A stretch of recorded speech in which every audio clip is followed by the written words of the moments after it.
All right, let's jump right into this explainer. You know, if you've ever looked at top-tier organizations and wondered, how do they consistently crush the competition?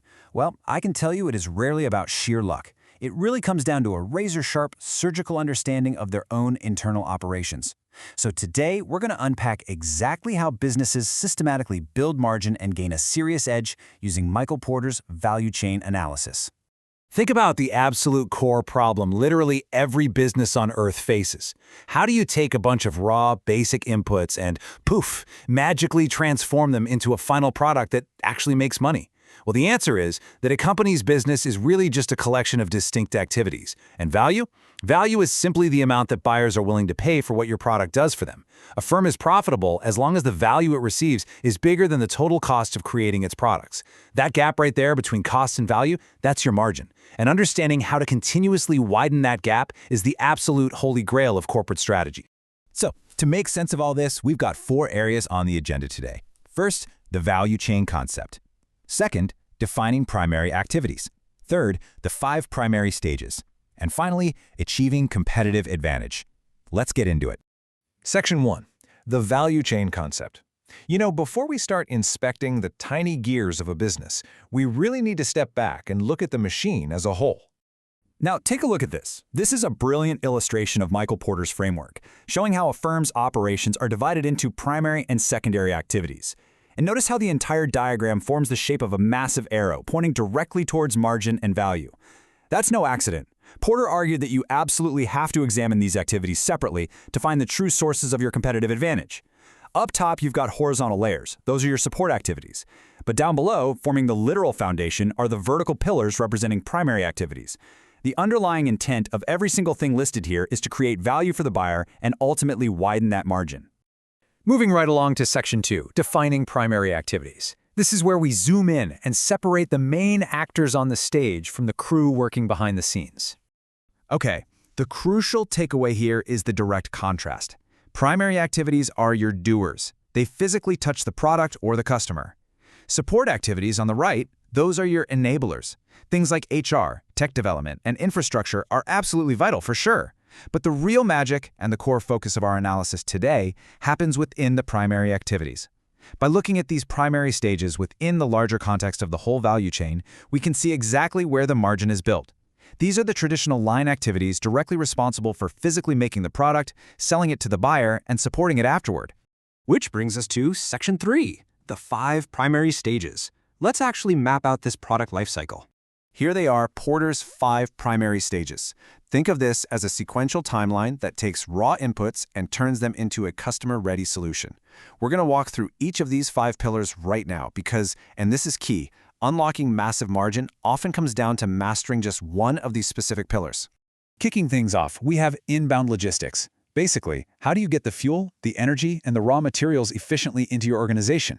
And listen, it's way more than just trucks backing up to a loading dock. Actually, scratch that. It's the entire ecosystem of material handling, warehousing, inventory control, vehicle scheduling, even handling returns to your suppliers. Think about it. If a company has a seamless, super low-cost procurement system, they are already building significant margin before a product even hits the manufacturing floor. Next up, we hit operations. This is the physical creation stage. Machining, assembly, packaging, testing. This is where inputs literally become outputs. In a factory, it's the assembly line. The goal here is simple but tough. Maximize value and minimize waste to protect that precious margin. A smart organization might use a just-in-time management system to tighten up the links between their inbound logistics and these operations. That cuts down on massive warehousing costs and streamlines the whole shebang. Right, so once the product is built, outbound logistics takes the wheel. Warehousing finished goods, order packing, and delivery fleets moving the product out the door. It's physical distribution. You've got to ask yourself, do we have a reliable delivery system that guarantees our stock is in the exact right place at the exact right time? In retail, for instance, that seamless handover from a distribution truck straight to the sales floor, that can be a massive, completely hidden driver of daily profitability. Step 4 is marketing and sales. You have to create the buyer demand and facilitate the actual transaction. This includes your sales force, advertising, promotions, and dealer support.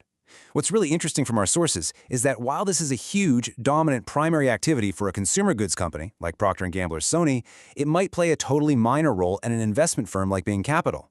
The value chain adapts to your specific business model, and so does where you'll find the biggest margin opportunities. And finally, service. Listen, value creation absolutely does not stop at the cash register. The service phase maintains and enhances the product's value through technical assistance and repair. Installation, spare parts, complaint resolution, it all lives here. In a lot of organizations, immense value is added simply by responding fast and fixing a customer's problem long after they bought the item. This is where you turn one-time buyers into lifelong, fiercely loyal advocates. And honestly, loyalty is the ultimate margin protector. Section 4. Achieving competitive advantage. Let's see how all of this theory actually translates into real-world success. When managers really dissect these primary activities, it ultimately boils down to a choice. You scrutinize the chain to see where you can slash expenses and be hyper-efficient, maybe using low-cost raw materials in your inbound logistics. That gives you a cost advantage. Or you look at where you can stand out, right? Maybe through a vastly superior product design and operations, or an incredible upscale customer experience in the service phase, which lets you justify a premium price. That's a differentiation advantage. If you do a first-rate job managing these activities compared to your rivals, you stand a fantastic chance of totally dominating your market. Let's look at the real world for a second. Starbucks? They meticulously optimize operations for premium differentiation. They tune the atmosphere and customize tastes just to justify much higher margins. By contrast, Walmart is literally a masterclass in inbound and outbound logistics. They maintain a fierce cost leadership advantage. During the COVID-19 pandemic, their hyper-efficient supply chain and focus on facility cleanliness paid off huge, leading to a staggering 460% surge in grocery app downloads. And then you have Harley-Davidson. They use their value chain to enhance value by forcing strict standards on their downstream retailers, ensuring this incredibly exclusive shopping experience. Each of these heavyweights identified their key primary activities and just leveraged them perfectly. So, as we wrap up this explainer, I want to leave you with a thought to reflect on regarding your own operations. Look closely at your inbound logistics, your operations, your outbound distribution, your sales, and your service. Ask yourself, where is the margin really being generated? Because somewhere in there, one of those primary activities is a core competence just waiting to be turned into an unbeatable competitive edge. Go find it.